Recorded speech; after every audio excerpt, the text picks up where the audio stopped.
Appreciate y'all. That's good. So this next track is a little bit on a serious note. I can, everything's duality, right? So it's about, when you lose faith, you just completely lose faith. And this was at a time when I was losing faith in myself, in everything around me, and just in totality, I was just down and out. It's called Fireflies, as a remind me that even the small things of life can carry light, like fireflies. So, hey.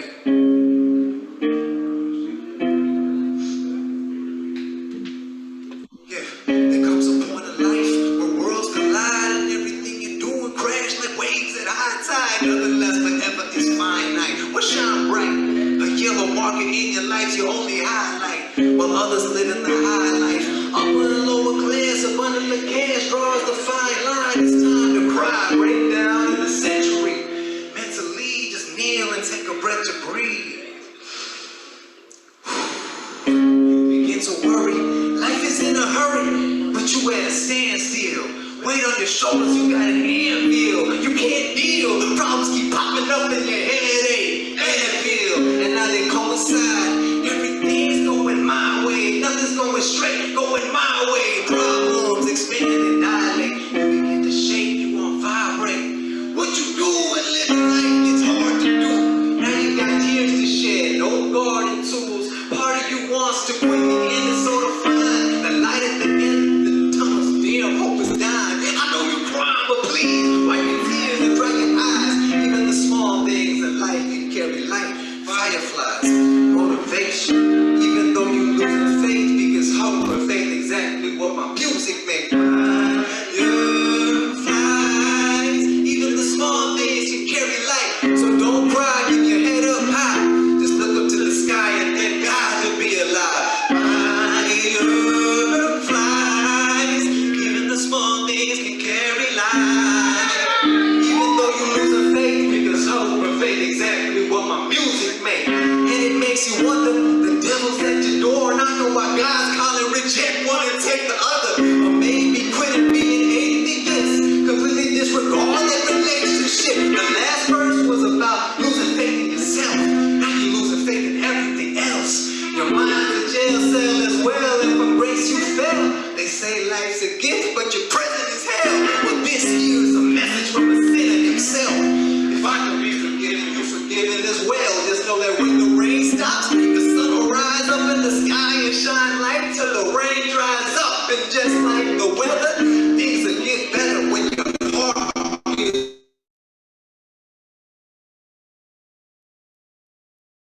is cold, your soul needs a sweater. Motivation, even though you lose the faith, because hope and faith exactly what my music makes. Fireflies, even the small days can carry light. So don't cry, keep your head up high. Just look up to the sky and thank God to be alive. Fireflies, even the small things can carry light. Even though you lose the faith, because hope and faith exactly what my music makes.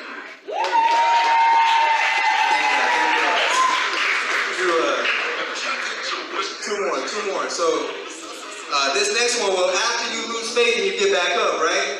You get that motivation. It's like I know what I'm doing. Nothing's gonna stop me from that. I got faith now, right? So this next song is called Never Turn Around. I'm gonna need y'all to start clapping.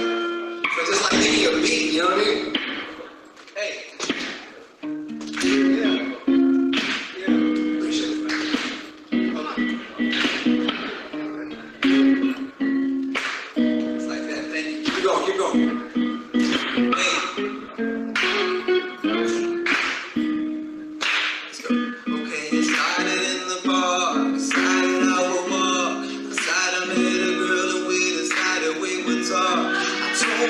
Stressed out because I was taking off and there wasn't anything that I could do to make it stop. She told me not to worry and I was like, why not?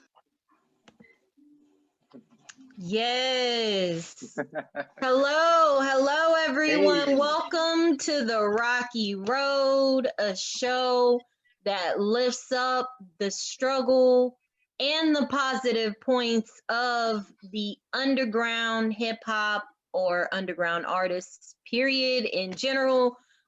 We talk to independent music artists and the people who support them. I am your host, Rocky Rocket. This is being done in association with Crowded Streaming. Make sure you download that app. And today I am here with Raj. Hey, what's going down? Hey, Raj. How are you today, brother? I'm fantastic. Thank you for asking. I'm really happy to be here. I'm really happy to be here. So, grateful for everything. It's a beautiful day outside, so I'm feeling good. Living good. So, how about yourself? I am great. I am great. I'm excited for this one. Me and you have man, I don't even remember how long it's been. I think you were introduced to me by E, who actually just called like 2 times in a row while we were on this thing, and I said, no, I gotta stay present. Gotta stay present. That's right. But yeah, so I think it's been a couple of years. So you do a number of things. I've seen you do a number of things, but you supported me in a couple of different ways before. And then of course we're gonna get into your version, your definition of yourself. But to me, Raj has always been a positive person to lean on. A leader in the intersections of hip hop and community. Helping others understand that wellness and mental health awareness is important. And so I am so happy to have you here today. So Raj, you know what you do for me, but why don't you tell everyone a little bit about yourself? So, first of all, thank you so much for that wonderful introduction. I appreciate you, Rocky. So my name is RJSH, and I have been making music for about 11 or 12 years now. It's been quite a journey. And I'm also an international certified yoga and meditation instructor. So what that means is that I teach ways that we can cope with anxiety and manage the mind and stress in healthy ways, ways that serve us. And I also, I'm a big proponent of, the pillars of hip hop, like hip hop as, it is a community, and hip hop's not a genre, it's a culture, it's a way of life. And I'm like, don't talk about it, just be about it, So I feel that yoga and hip hop are really, really intertwined that way because the basis, the foundations are all about awareness. We're observing something and then we're doing something about it. So hip hop is involved in the community, and where it comes to yoga and meditation, it's more so involved in yourself as a personal experience. And so with those experiences of mine, I've been able to really reach new heights within myself. I'll give you a little background. When I was younger, I used to get into trouble a lot, and I used to fight a lot. I was real aggressive and angry, I guess, And I came from a hood where, if you know where Ridgegate is, I'm from Ridgegate, Ironside Hill, and it was just me, pretty much, that looked like me, and I didn't really fit in with really anybody outside initially. It was always love when I was like a kid growing up, like a child. But when I got into like where there's communities of different types of people and stuff like that, I grew up in a melanated community, and that's like family. There was never, I never thought about, oh, yo, this is a hood or anything like that. When I got older is when I realized, like, yo, like, I got some crazy tendencies, man. Like this might not be, I guess, the same way that everybody thinks, and all this stuff. So being from that background and then moving I moved to like a Spanish neighborhood off of Fifth Street in Missouri City, and I was learned a lot of Spanish and stuff. That was like a different thing too. It wasn't until I got into more so like college where I was more so around larger groups of like maybe Indian people, you know, or people that really like look like me. And by that time, I don't think I was really prepared for, you know how within every community there's like these circles of gossip and these circles of like people got cliques, and I don't really fall into those boxes, and sometimes that upsets people. And I know you know what I'm talking about, especially working with artists. Well, back then I wasn't aware that I didn't fit into those boxes, so I tried to fit in to those boxes. You know what I mean? And it just wasn't working out. I didn't relate to a lot of people like that, and I was living like another life. It was kind of crazy because I was in the streets, man. I was just, you know, kind of living a wild and reckless lifestyle. And you know how when you get older, you recognize that you're protected and you're so grateful. But I feel like when you're younger, a part of you just knows and you're just like, whoa, like, well, you know. So man, I've had a lot of run-ins. I've been locked up. I've had close calls where, you know, I'm like thankful for my life. And that was all before.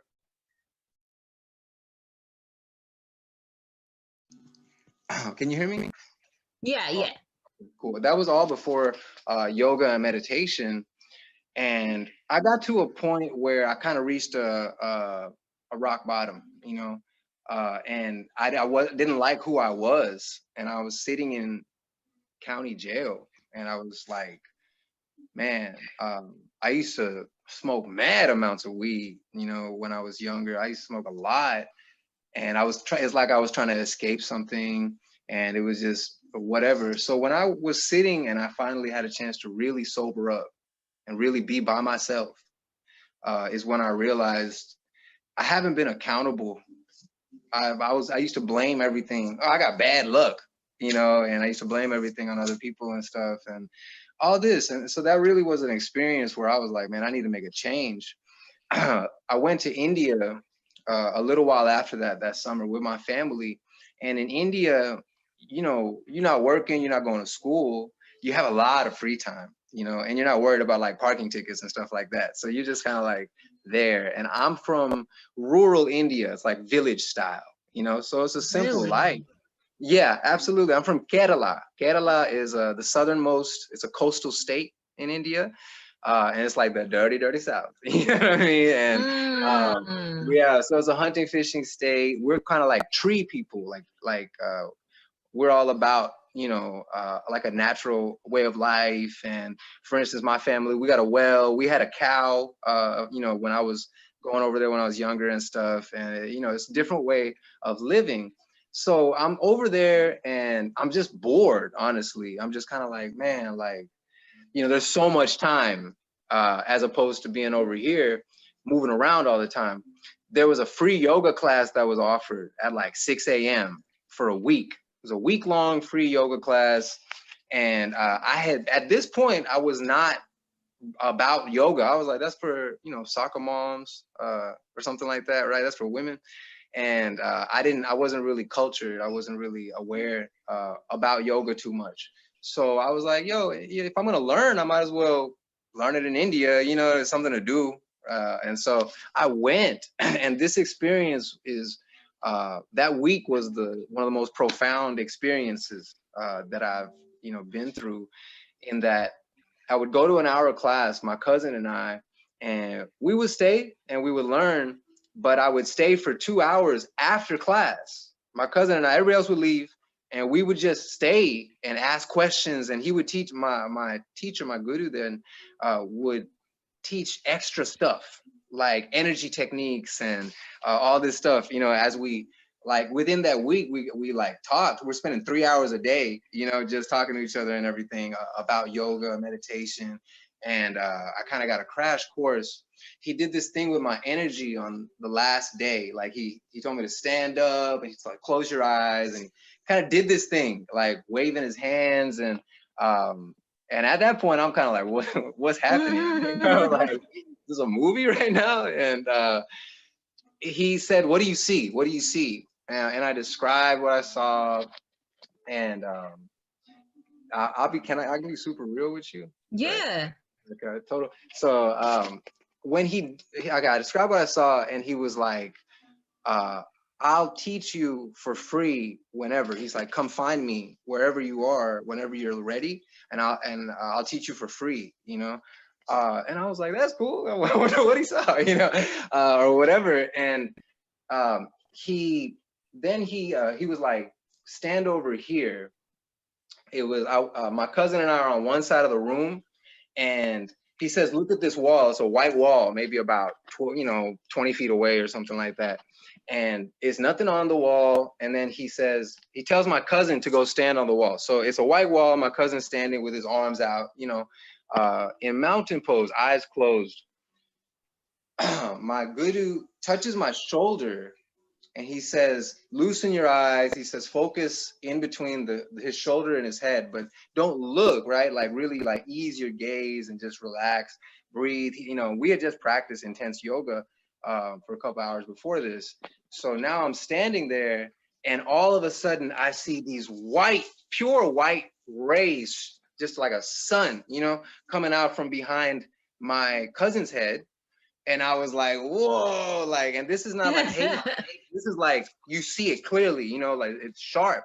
And I'm like, what? And then get this, I look about 3 or 4 feet to his left, and I see this like 7-foot, just human looking figure. It's pure white, just standing there. And I was like, just in awe. I didn't feel any type of fear or anything like that. It wasn't like a scary experience. I was just like, oh, like, what? Like, really open my eyes to something else. And it wasn't until later on, like the next day or something, it kind of freaked me out when I was thinking about it. I was like, what the hell was that? And so that was my that was my crash course. That was my experience with yoga and meditation, that once I went through that, I was like, yo, what? I got to see what this is about, and I got into practicing and being consistent. And that intertwined with my music, once I kind of stabilized as a person, it really transformed me. I was able to, like, if I didn't like something, I'll go ahead and change it. It might take some time, but just do it. You feel me? Start today. Why not? Chip away at it. You don't got to make leaps and bounds, right? And so, like, all this stuff, like, I was just taking in. And over the course of the last, that was about 6 years ago, when that happened. And over the course of the last 5-6 years, I love myself now. I love the people. I love, I'm really, really a much more loving person. I've always been loving, but I'm not like, angry. I've dealt with all my issues. I'm dealing with my issues. I wouldn't say I dealt with all my issues, but we're all a work in progress. And since that really, I would say, saved my life. And it also transformed my music, my subject matter, what I'm thinking about, what I'm focused on, and my motivation to do music. So I'm just like, like, I want to share this with everybody, because I see so many people, struggling with the same things that I did. And I just see the signs, because I know myself now. You feel me? We don't have to talk about it out loud with words, but let me just share something with you real quick, and I'm not telling them that there's any issue with them or anything like that, right? We don't got to acknowledge it like that. But if you practice these things, you'll kind of figure it out on your own. And that's what we want. They say a good teacher doesn't tell you what to see, but they might point to where you should look, and, I've like teaching, and I've always worked on my music. And now I'm grateful that I've found a balance between the two, to where I'm able to do both, and it's able to, sustain me. And I see the improvement, or I see the growth, not only in myself, but in the people that I'm interacting with. And that's really fulfilling. It's really beautiful. Yeah. I created a program with Ravion Reed, and he's an educator. He was a 5th grade reading teacher at Brookline Elementary, and he's a producer. He's a hip hop producer, right? when I was in India, I went a few years after I learned yoga. I started teaching people, like my friends wanted to get in on it, and everybody around me was like, yo, you got to get certified. This is America, B. You know what I mean? You'll get sued if somebody gets hurt. You're not, you know, all this. I was like, okay. So I actually went to a yoga university in India, and I stayed there, and I got my training. So that's where I got my certification from about 2-3 years later, you know, after that. So I've been certified almost 4 years now, and I've been teaching. And with we created a program because I saw that, yo, like I was introduced to this kind of later in my life, you know, whereas what if I was introduced to it when I was a child? You know, maybe I wouldn't have like gone through all that mess, you know, if I was just aware that like, yo, the way I breathe affects the way I think, and what I eat and what I, you know, all these things. So I was like, why don't we create a program for children, you know?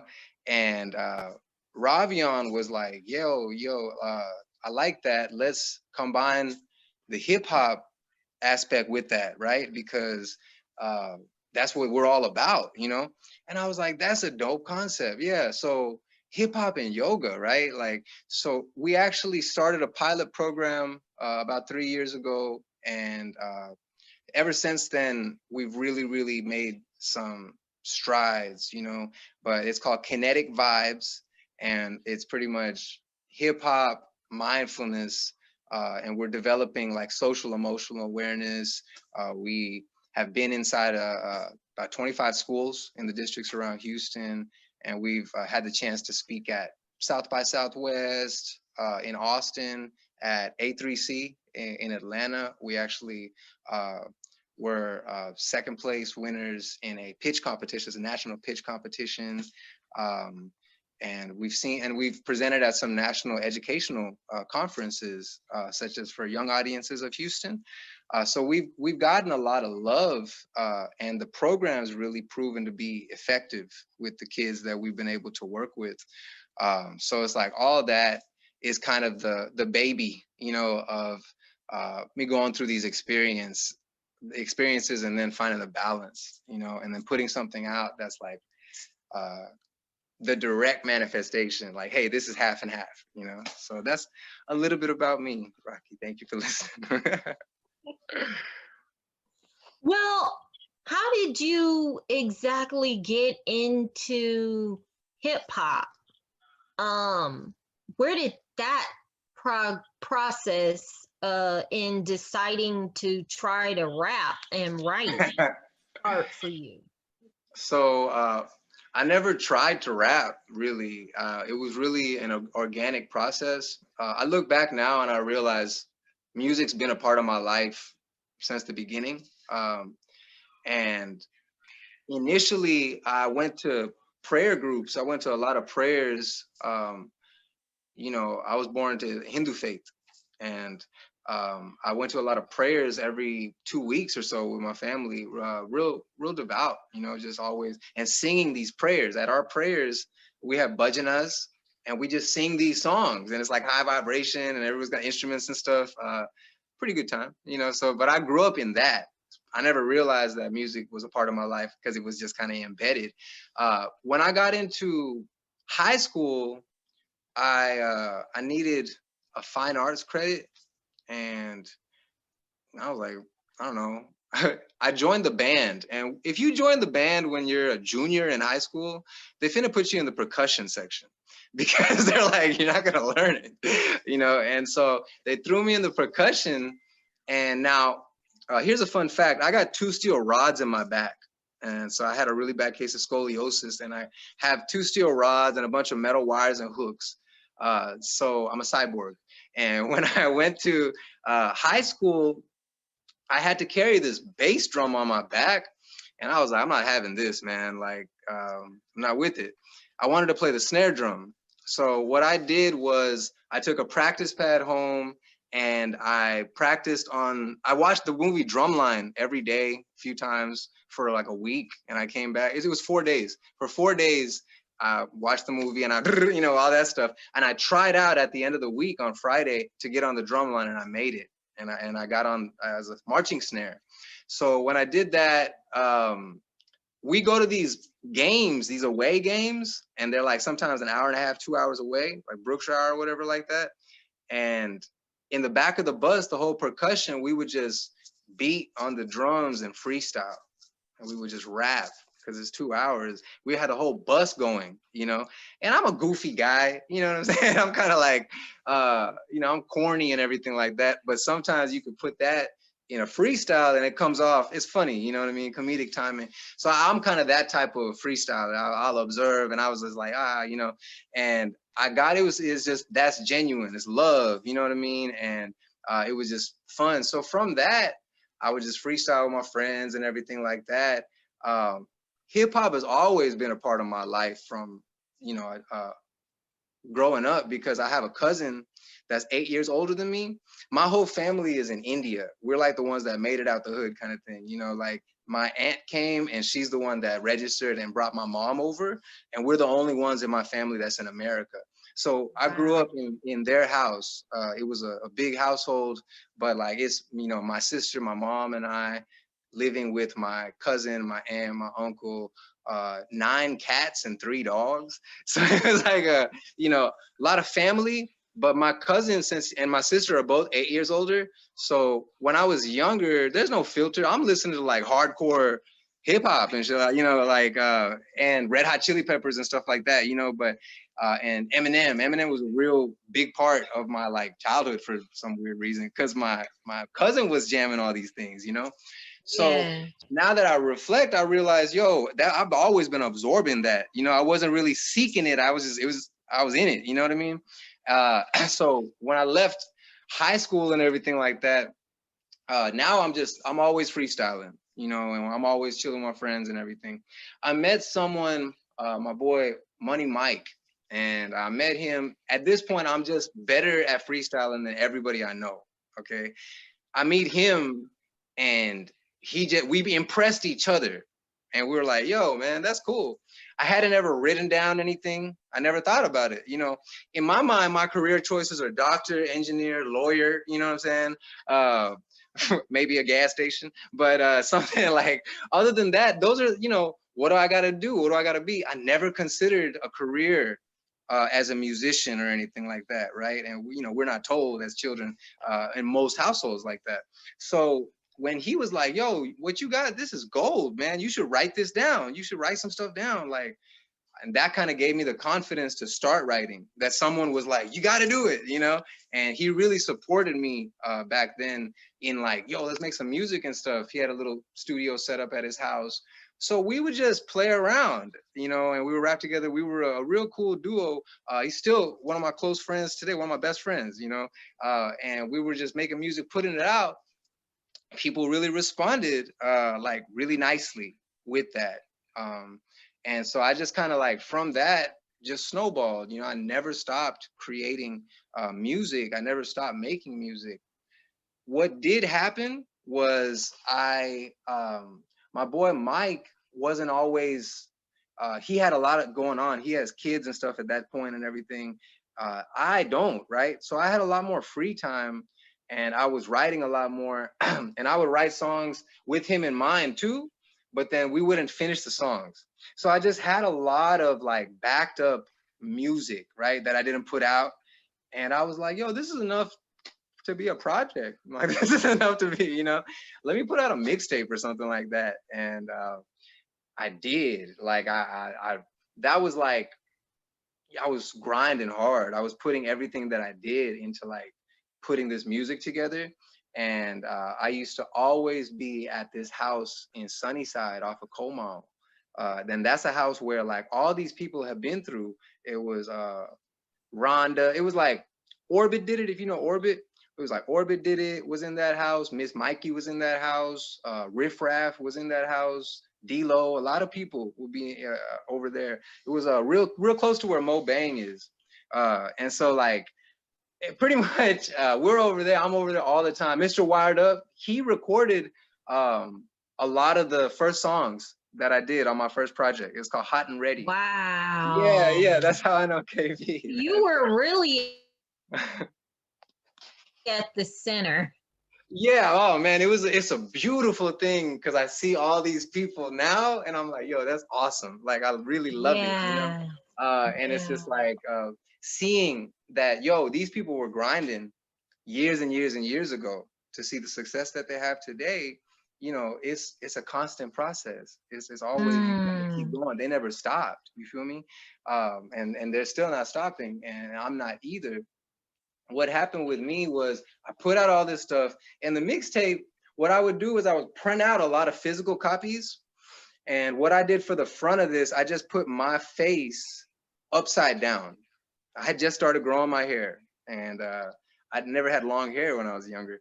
I just let me see what it looks like. I put my face with like a little bit of like, I had like a baby fro. I just put it upside down on the cover and it just looked interesting.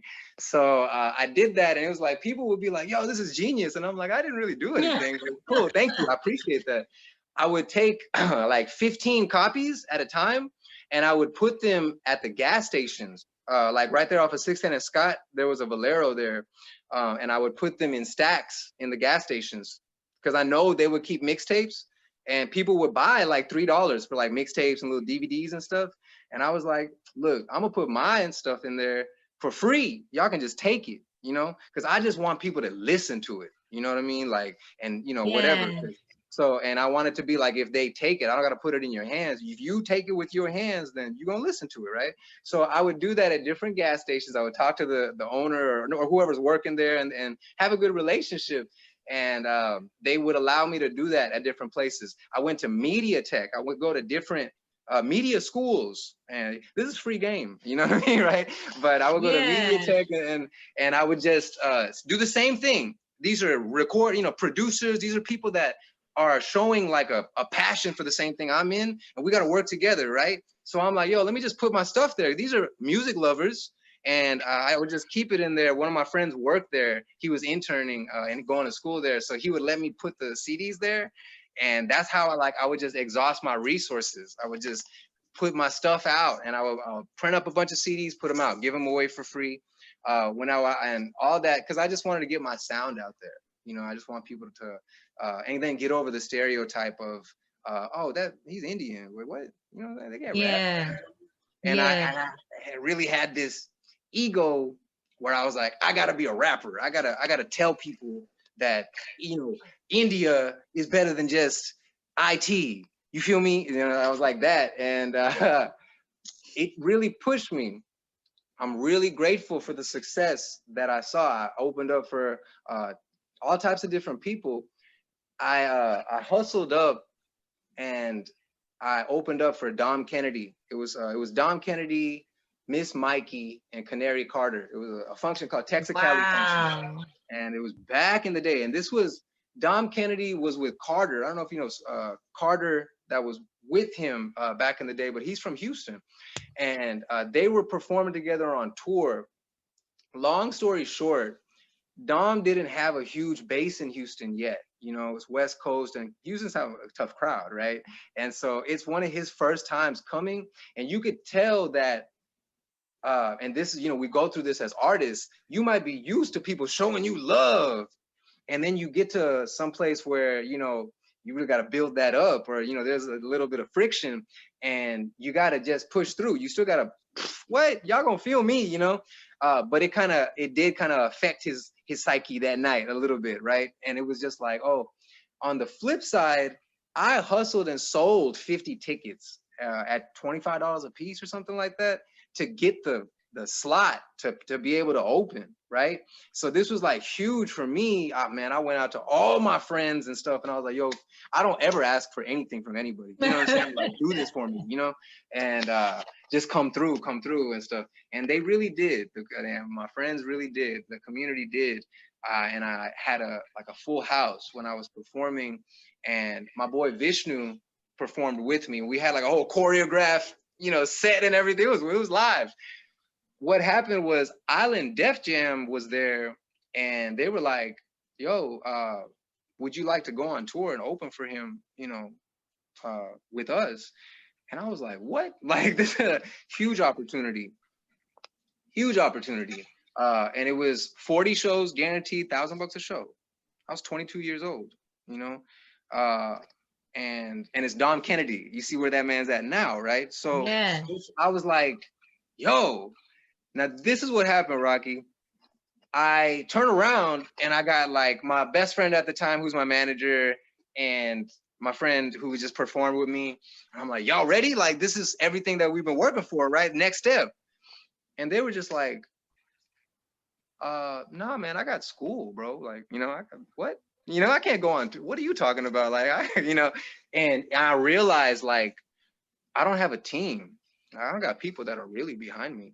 Like when you know, I can't just go. And then I thought about like, if I go into this, I don't know what I'm getting into, because they were like, you got to sign the papers tonight. You know what I'm saying? We got to go. And this is like that. And I'm like, yo, I don't want to just jump into something. And I realized I can't do music until because I had all these thoughts in my head. I was like, I got to finish school for my mom and stuff, whatever, like, you know, all these different things. I was like, my family, what are they going to think? I didn't really have that full on confidence as I'm an artist. Like, what you talking about? I'm gonna make it work, right? And I didn't take the offer because I said, I got to finish school first. And I thought, if I can make it one time this far, then I'll just be better later and I'll do it again, you know? And now full circle, you know, I used to be thinking about that all the time, you know. Full circle, I finished school. I graduated from TSU with a degree in marketing. And once I did, you know, I was able to really focus on the music again.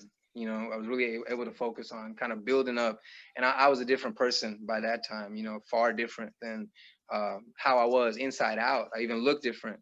So I like rebranded, you know, I crafted my stuff. And that's now it's full circle. I'm grateful that I didn't jump at that opportunity, because I'm much more capable of handling that type of responsibility now, if that makes sense. Yeah. Yeah. Yeah. So my motivation back then might have been my ego and maybe money and stuff like that.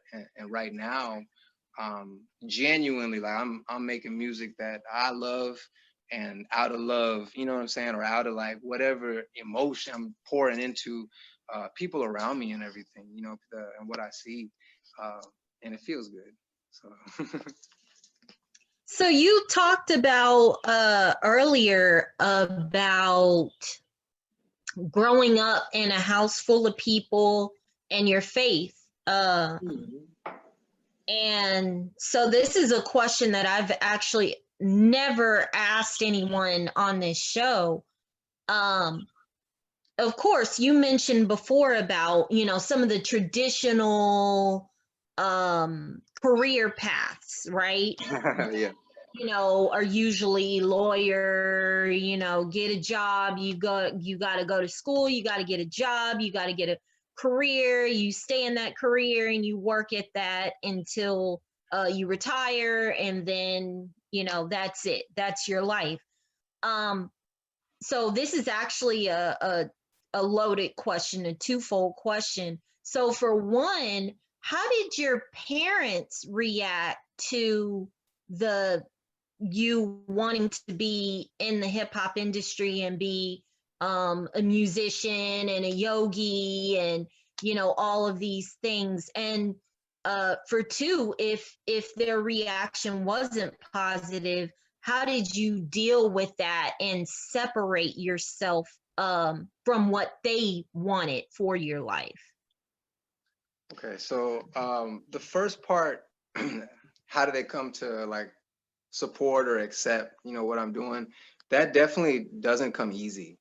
I don't think it comes easy for anyone. And those that it does, they're truly blessed, you know, maybe because their parents worked in the music industry or something like that, you know.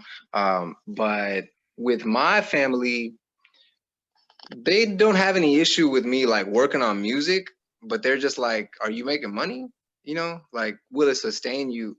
They're looking from a point of view of, you know, you got to be able to eat, you know, and if this is not making you money, then why is your time going into that? They don't understand that, because we're coming from a place where, you know, we go to the market and we get just what we need for the day, you know, and it's kind of like, that's what we were focused on, you know, getting by day by day. And coming over here is for like, yo, I brought you over here for the opportunity. You know what I'm saying? Why don't you get a job? You know, and then, you know, do what you do. And I was like, I didn't share my music with them initially. You know, I was real private about it. You know, I didn't. It's been a journey as an artist, even coming into my artistry and who I am and what my music's really about. What does it represent? You know, and I didn't show them for a long time. When I first I started, I had a show though at Jet Lounge, and I remember this. I had a show at Jet Lounge, and my whole family came out. My whole family came out. You know, 50-year-old Indian women and stuff coming out to a show at Jet Lounge. You know, there's like blunts in the crowd and stuff. And yo, check this out. My young ass, well, it still jams. I got a song called Blunts and Bitches, and it's a party song, all right? And I performed this in front of my family. You know what I'm saying? And yeah, just imagine that, would you? How OG do they have to be though? How gangster is that? Like where they came out supported out of love. That's how much, you know, it's a lot of love. We're real tight knit, my family. But they weren't about it like as a career choice. That's laughable. What you talking about, you know? Yeah. Which, I get that. I get that. No problem. It's never gonna be that way. You gotta make your own way, no matter what you're doing. You feel me? Like you gotta break the patterns and the traditions. It's never gonna be easy because they're patterns and they're traditions. You know, they're stuck in the cycle sometimes. And so I just realized that I'm different. One day I like really had to come to the decision, like, am I really gonna do this? Because if I'm gonna do this, I gotta commit 100%.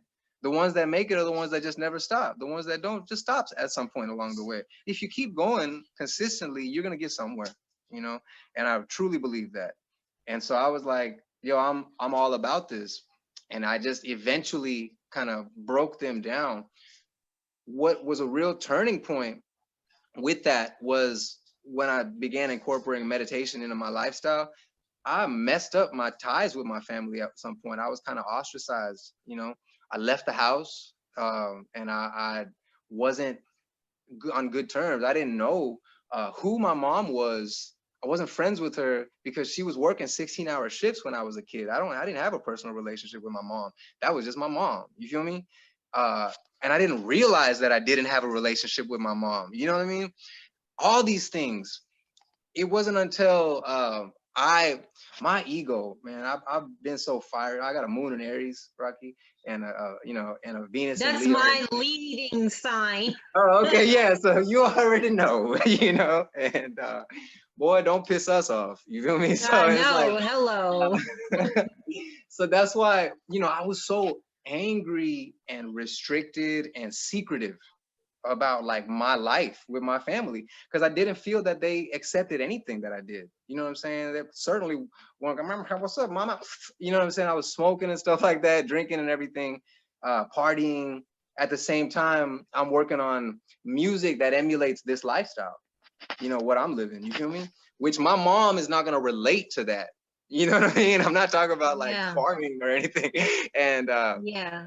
And it's weird for my sister, who's 8 years older than me, who had a hand in raising me, right? She's like a second mother to me. Her hearing me talk about these things is kind of jarring. It's like, oh man, Yeah. what, you know? So I realize that now. Back then I was like, yo, this is my music, you know, and stuff. And but they never like forced me to an ultimatum, which is what I truly appreciate. They never you know, they never like told me you have to stop music or anything like that. I wouldn't have stopped anyway, but at the same time, like I really appreciate that, you know, they just kind of did let me be. When I was a little bit separated from my family, I'm sure that was hurtful to them as it was hurtful to me. But once I rekindled everything, once I kind of, you know, when if you lose trust, it'll take a long time to build that up, right? It might be given to you, but to earn it back is a different story. And I had to go through that with my family, that whole credibility, you know, nobody, you know, I just was getting into a lot of trouble. and they were like, "What's going on?" When I kind of cleaned up my act and everything, so that at first they didn't really accept it, but I just kept pushing it in there. You gonna get this work, you know? And they just kept pushing it in their face and stuff, and they just finally accepted it. That this is how I am. Okay, no problem. When I started talking to my mom, I used to, there was a point for a couple years where I would take time and I would sit with my mom for about maybe 45 minutes, an hour every morning. And I would talk to her and just what I'm thinking and stuff, getting to know her. I had to get to know my mom like that. You know what I mean? Just like as a person and stuff. Eventually, I put her on hip hop. I was like, let me show you, like, do you understand what I'm saying? I started breaking down my lyrics word for word. Our language is a very poetic language. It's called Malayalam, and it's very, very eloquent. It's very beautiful, and the sounds and the tones, but like the visuals that they paint with the words are similar to hip hop and what we do, you know, when we rap and sing and things. And so my mom could kind of dig that once I bridged that. You feel me? Once I kind of said, well, look at it this way and just listen. And I took the time to break down exactly what I'm saying and why I'm saying it and stuff. So I sat down and I showed her that Firefly song. That's the video that we saw in the beginning. And I told her, you know, I was going through a lot and this helps me feel better. You know, this is what I'm talking about. You know, and I broke it down with her and she sat and listened. You know, that's my mom. I'm grateful. You know, she didn't have to do that, but Aww. she sat and listened and she was like, yeah, okay. I showed her Jay-Z, You Must Love Me. You know that song? Jay-Z, Yeah. You Must Love Me. And he talks about, it's like, man, that's some heavy stuff. But he talks about observing and life with his mom and his brother, and you know, and it's just like, yo, I'm painting a picture, telling a story, and he's just saying these people must really love me. You know what I'm saying? Like I've done some crazy things in my life, and I showed that to my mom. I showed her Lupe Fiasco, who I'm a big fan of. You know, at that point in time, especially, and she listened, and she was like, you know, this is cool. You know. Then I showed her Kanye West, Can't Tell Me Nothing. I showed her 3 songs.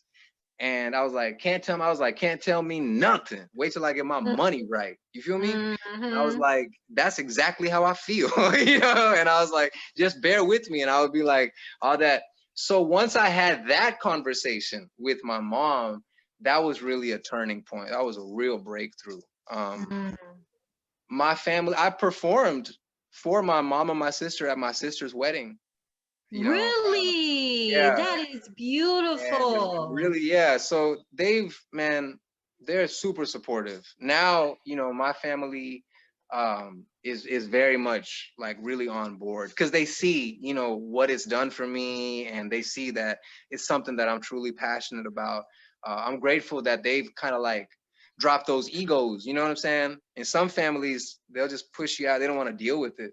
But we've really Mm. been able to grow together like that, you know, and they've seen like, oh, I, you know, got this program that incorporates hip hop and stuff. Yeah, my mom's a G, man. My mom's a G. My sister's cool. So I'm real happy, you know, that they accept me. Like, you know, I'm different, and they just like, yeah, he's different. That's okay. You know, so that was the Oh, yeah. I So love that story, Raj. That is a beautiful story. thank you. Well, you mentioned about the Fireflies song, the song that you broke down to your mom. That's the video that we saw in the beginning. Why don't you tell me a little bit about that? I love the words that you were speaking, and then the singing part blending into um and the message that you were talking about as well. Like, tell me about that song, how that came about, and how you kind of took it and decided to perform it on that day. sure. So I told you I was going through a lot of, I was going through depression, anxiety, managing a lot of, not managing it, but just feeling a lot of stress and pressure from like every side at a certain point in my life. And like I've mentioned before, I grew up in a faith. there has to be a point in life we all go through. We question everything, right? You just got to see the other side. And I was just like losing faith. I was really like, I had I didn't have anything to my name at a certain point in time. I was losing it, and I was murderous. I was really like, I was suicidal in the sense of like, I would look, man, I'll fight anybody. You know what I'm saying? I will get into it. Just push me there. I won't start anything, but I'll finish it. I was really like that in my head, man. And I had a gun and stuff. You know what I'm saying? And I was just like really, really about that. At a certain time, and I realized like I can't this is even like, picture you like that now. Like, oh yeah, I know, that's I know. It's hard crazy. for me to picture. It's like, whoa, but I just know, how you felt like when you're going through experiences. At that point in time, a lot of people that were close to me, my friends weren't really good quality at that point in time. People would steal from me and stuff, and I would get. I had a girlfriend that was cheating on me and stuff, and all types of just like, this is not good, bro. It was like And love and hip hop in you. yo, And gosh, yeah, it's wild, and I wasn't happy. And then I was just like, yo, if I've been praying my whole life and stuff, right? And I'm just like, I've always been good to people, like in the sense of I never cheated anybody, I never robbed or jacked anybody or anything like that, And I was just like, but I gotta watch out for this. Like, man, that golden rule doesn't work. Cause I've been cool with people and they've still done me dirty. And at that point in time, a lot of people around me had done me dirty, and I just couldn't trust anybody. You get kind of mind messed up. So I was crying. I was just crying. I broke down, had a mental breakdown, and I was crying. And I remember I was writing, and I just started writing. And I'm crying on the paper as I'm writing. Like there's, you know what I'm saying? Like, and I'm just frustrated. And I put, the first way it started, there comes a point in life where worlds collide and everything you're doing crash like waves at high tide. And that's what I was going through, literally, where I had different worlds. I got a world with my family. I got a world in like hip hop, and I got a world in the streets. I'm involved in all types of stuff, and all these worlds were colliding, and I felt like everything was crashing down. I didn't have anything to hold on to, and I didn't have I'm like really I was praying at that point, and the way I would pray is like, have mercy on me. Like I'm crying out like, man, don't you see me suffering, and do something for me, like that. And I was just like, what if no, I'm not being heard. I never thought about that. I just never entertained that thought. And I was like, man, I'm losing faith. I was genuinely losing faith, and I was losing faith in myself to keep it together. You know what I'm saying? And so that's it. That song comes from such a chaotic kind of dark place, but it's in the darkness where light shines the brightest, And a lot of times, almost every time I'll write a song, and it'll be kind of bleak at first, and by the end of it, I feel better. So now, all right, cool. You cheer up and everything like that. And so I was going through, there comes a point in life where worlds collide. Everything you're doing crash like waves at high tide. Nothing lasts forever, it's finite. What shine bright? A yellow marker in your life's your only highlight, And then I'm seeing other people living this life, upper and lower class. A bundle of cash draws the fine line, It's time to cry, a breakdown of a century. Mentally just kneel and take a breath to breathe, And I was really feeling, I'm just writing how, going through with that. I get to the part where the hook should be at the end of the verse. I'm like, yo, I'm feeling better, because I'm just like, yo, don't lose faith, man, because the thing is, and then I was like, don't lose faith, because, and I thought what we call is minnamin. Minnamin in Kerala is a firefly. I had never seen fireflies in America, but when I went to India, for some reason, I remembered this. I had this memory of fireflies, and it was just like this. I just felt this.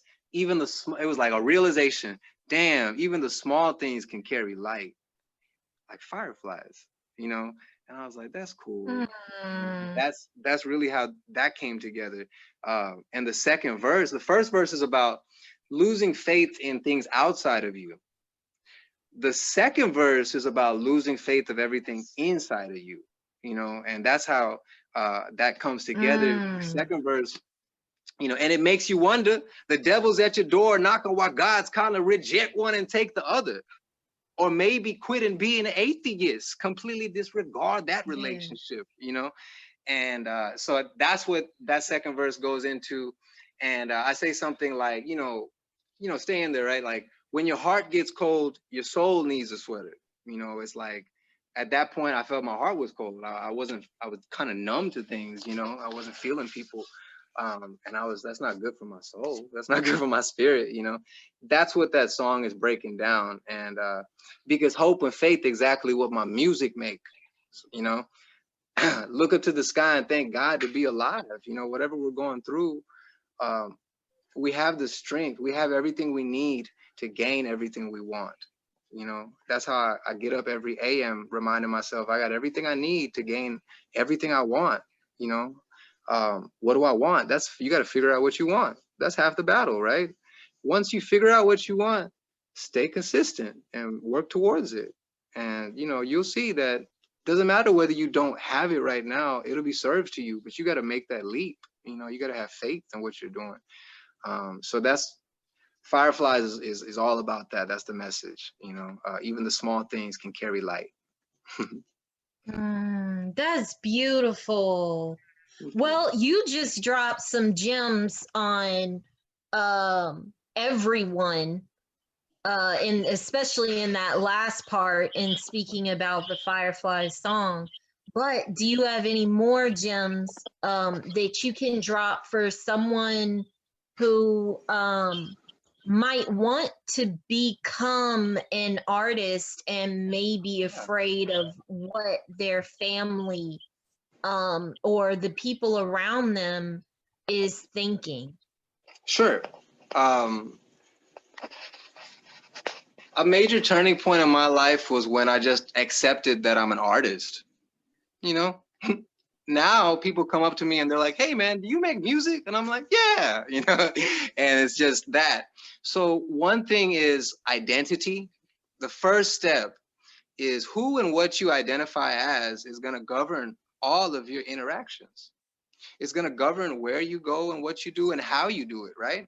So make sure that you identify as being an artist or whatever you are, whatever your art form is. Identify, own that, you know, be that, because obviously it's not enough of that in the world and only you can do it, right? And that's a beautiful thing, and that will give you the strength when you're reminded of that. But you got to own it before anybody else is expected to. That's the thing. Most people don't own their own music. They expect everybody else to love it, and they're just like, you know, they haven't poured into it. Don't bullshit yourself. You feel me? If you're not giving me 100%, don't ever expect 100% back. That's not the way it works, baby. So identify with what you want to become or what you are, right? Figure that out. Take the time with yourself, you know. Taking time with yourself will be the second way, you know, to do that. How do I figure that out? How do I, you know, you got to be away from any other influences, right? The people we hang out with, the things that we watch and stuff, they influence our thoughts. Your thoughts are not your own. Don't identify with your thoughts. They're just moving by, you know, they're tools. So sit with yourself, and I would really recommend meditation, which I also teach. But just sit and just breathe. Honestly, it's not too complicated. Close your eyes, sit in a chair. You don't got to be Indian style. Just sit with your back straight, close your eyes, and just breathe deeply and smoothly for like 5 minutes. Don't worry about what you think about. Don't worry about what happens. Just breathe for 5 minutes, maybe 3 minutes, set a timer. But having that time by ourselves, to ourselves every day, maybe twice a day, yo, that comes back thousandfold. And if you feel that you might not have the confidence or you might not have the answer, how do I go about this? That's really going to help clear your mind. That's really going to help you gain a little bit of clarity or the insight, you know, the answers that you might need. Another thing, if you're So once you identify and you really commit to being yourself and your artistry, whatever you're doing, and you own it, try not to take things personally. You know, when people say whether they like or don't like your music, just appreciate the feedback, you know, and that someone's taken the time to even talk to you about your music, right? Don't worry about where it comes from yet. Just take the feedback, you know, and just listen to that. And you can kind of filter out who's real and who's not. But even if someone's trying to put you down, they might have a little bit of truth in what they're saying. It might sting, you know, but it's really important. Don't take it personally, right? Because the person that's trying to talk mess to you is probably not at the best place themselves, you know. And when we're feeling right, we don't try to pull each other down, you know. So be that, like Gandhi said this, be the change you wish to see in the world. I really feel that, you know, with music especially. If you want people to support your music, then go out and support theirs. Go out to shows, you know, link with local DJs, producers. The only reason that I'm supported right now, I haven't even put out my music yet. People come to my shows and it's like 30 to 50 people without me, you know, in a day, because they support me as a person. They just want to come and support me, right? So, you know, water those seeds, right? Foster genuine relationships with people. If you come off as if you just want something, or if it's like wham bam thank you ma'am kind of thing with these people, they can smell that from a mile away. Remember, they're being approached by artists all the time. So get to know somebody, man. Don't force anything, right? And with your family or anybody, you know, who you want to accept you, don't worry about them accepting you. Accept you and work on that. Once you accept yourself 100%, you won't even worry about that. You know, sun gonna shine, right? Some people get sunburned. Go find some shade. You know, so you know, let your light shine, and it'll warm those that choose to bask in it. But you know, that's it. That's beautiful, Raj. As normal, I love talking to you. You always give me good vibes Likewise. and positivity to carry about my day. Why don't you let everyone know how they can find you? So oh, go ahead. My bad. No, no, no. I was going to say on social media, but yeah. Sure. On social media, my Instagram, I have 2 Instagram handles. One is for the music and one is for the meditation. So my music one is RJSH Music. So that's at RJSH Music. That's on Instagram. If you'd like to follow for yoga and meditation, then it's RJSH Meditation. So it's at RAJESH Meditation. That's on Instagram. I've also got my website up, which is www.rjshmusic.com. And so you can find videos, some content, pictures, as well as links to different things on the website. Okay. Well, guys, make sure that you check out Raj's music. He blessed us with some new music to drop on Crowded Streaming. So please go check that out. Also, download Crowded Streaming, the app that supports independent music artists and their journey. And thank you so much, Raj. I'm on episode 10. I have never been so consistent at something Hey, it's a on the recording side like this before. So episode 10, guys, thank you so much for joining me, Raj. For sure. Thank you for having me, Rocky. I appreciate you, and keep it up. You're doing a great job. Thank you. All good. Signing out from the Rocky Road. This is your host, Rocky Rocket. Thank y'all. Peace.